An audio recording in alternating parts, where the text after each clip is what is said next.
So, ayan, good afternoon guys. Today is Sunday. Ayan, Sunday afternoon na.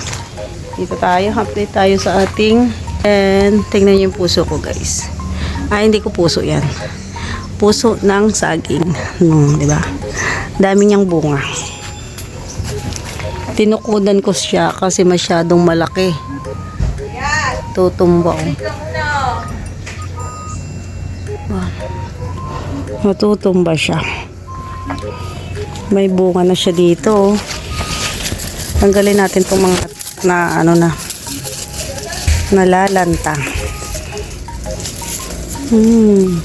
Mainit kasi ang panahon. Kaya, ayan. Pero marami siyang bunga guys. Ayan.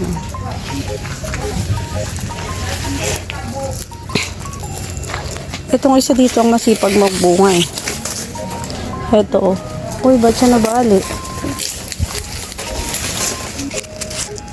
Ito masipag mamunga guys. Marami na ako nakuha dito. Kanina nagkuha na naman ako ng inihalo ko sa ating tinola. Ayan. And syempre ang ating alokbati. Ayan. Din ang kalabasa ni mother. Ang dami naman niya dito. Pero hayaan na natin yan. Hindi na natin paghiwa-hiwalayin. Hindi natin nadidiligan na. Pero maganda siya. Yung ibang gabi dito guys, tinatanggal ko. Gusto ko doon lang yung gabi niya. Ulo. Kasi masyadong makapal. Mabilis siyang dumami guys. Mabilis lang siyang dumami. Kaya yung iba binubunot ko. Ano pala to? Deposit, kaya pala meron siyang butas dyan. So ayan ang ating halaman. Tayo maglilinis. Yan yung mga kamote oh. Kukunti lang ang nabuhay. Kasi nga mainit yung nung itinanim. Kaya hindi na masyadong nabuhay. Gusto ko dito lang siya guys. Kaya yung iba doon binubunot ko. Yung mga sili doon, ayun, malalaki na rin. Yung papaya na pinaputol ko, nabuhay uli. Hayaan na natin yan. Puputulin ko to guys. Kasi sobrang taas na. Para uli siya, sanga.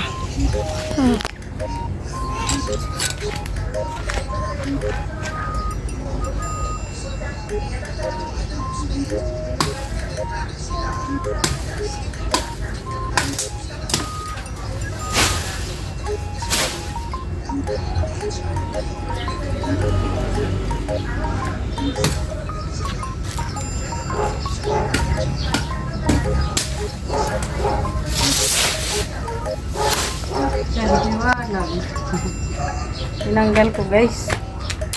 Sobrang taas na ay. Tapos itatanim na lang ulit natin yan.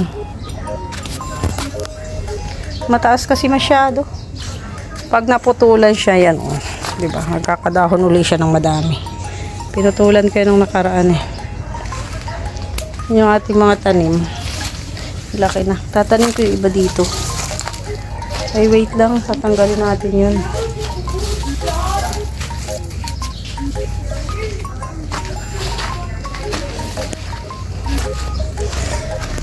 Namatay yung sitaw.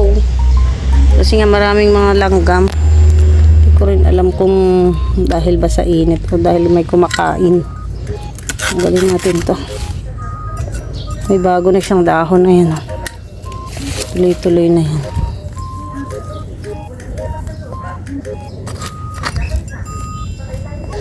May mga lang kasi guys dito pumapasok na pusa. Daming pusa. Tapos yun. Dito dumudumi. Wala kasing bakod. Ayan lang yung bakod ng bahay. Tapos walang bakod sa gate. Kaya dumudumi sila dito. Yung sili. Yan yung sili na galing kay Ria. Laki na. So yan yung isa. Tapos dito. Yan.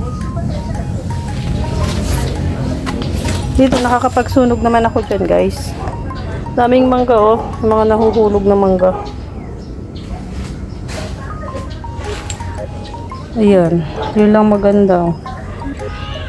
Ito rin yung ano yan, kalabasa.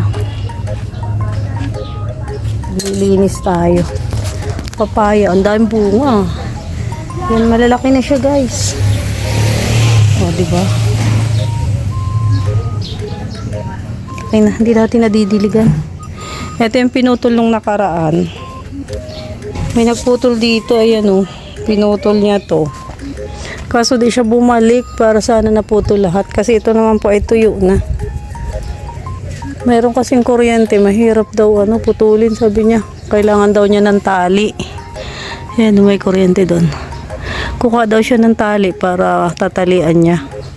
Kaso hindi pa bumalik si kuya. Sana nga po bumalik. Para maputol yan lahat. So, ayan ang ating update sa ating garden. Lilinisan natin. Kailangan laging bunutin yung mga damo. Kasi mabilis tumaas. Yung isang ulan lang ba, taas na niya kaagad. Alam niyo yung panahon kasi dito. Minsan, bigla na lang naulan. Tapos, sa araw naman, sobrang init. Ganon ang panahon dito. Kaya yan, unti-untiin natin bunutin. Mabilis lumago eh. Tingnan nyo yan Kailan ako dito nagbunot-bunot. Mamaya magsusunog tayo ng basura mga bandang alas 6. Kasi wala nang guys, wala nang nagpi-pick up. Dati meron every Friday may nagpi-pick up ng basura. Ngayon, parang 1 month na walang nagpi-pick up. Wala na kasing dito, basurahan. Wala nang mapagtapunan ng basura. Kaya siguro wala na rin nagpi-pick up, nahihirapan sila kung saan nila itatapon. Tingnan nyo, sayang yung sitaw. Namatay talaga siya. Sayang. Mabuti pa to. Lago-lago. Dadagdagan ko yun doon guys.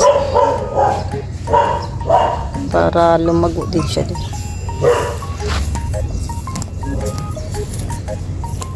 Ayan. Pag hindi mo siya binunot, pangit ang kapaligiran. Wala pa lang tayo mga namumulaklak na halaman. So pag tayo ay nakakita, manghihingi tayo.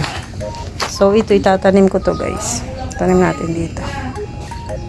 So ayan guys, ito yung ating mga pantanim. Kamuting kahoy. Tatanim natin yan. Diba ang dami rin sayang kasi kung hindi may tanim. Diyan pwede natin yan isingit-singit. Kahit medyo malimit na siya guys. Saka doon sa kabila, pwede pa doon magtanim. Dami ilang puno din yan. 2, 4, 6, 8, 10, 12, 14, 15. Hindi ko alam kung tutubo to kasi ito sariwa pa. Try ko lang itanim kung tutubo siya. So ayan, thank you so much po sa lahat ng nanood salamat po sa lahat ng nanood ng aking video. Bye bye po. God bless us all. So ayan guys, kagandahan lang dito sa akin, nakakapagsunog ako ng basura dito. So kahit walang naghahakot ng basura, yung mga basura nasusunog ko dito. Ayan eto yung dyan sa puno. Ayan sa puno na yan, yung mga sanga hinakot ko para masunog natin dito. So unti-unti ko, kahit walang naghahakot ng basura, hindi ako natatambakan guys. Ang problema nga lang kapag yung tag-ulan na, hindi ko na alam kung saan tayo magtatapon ng basura.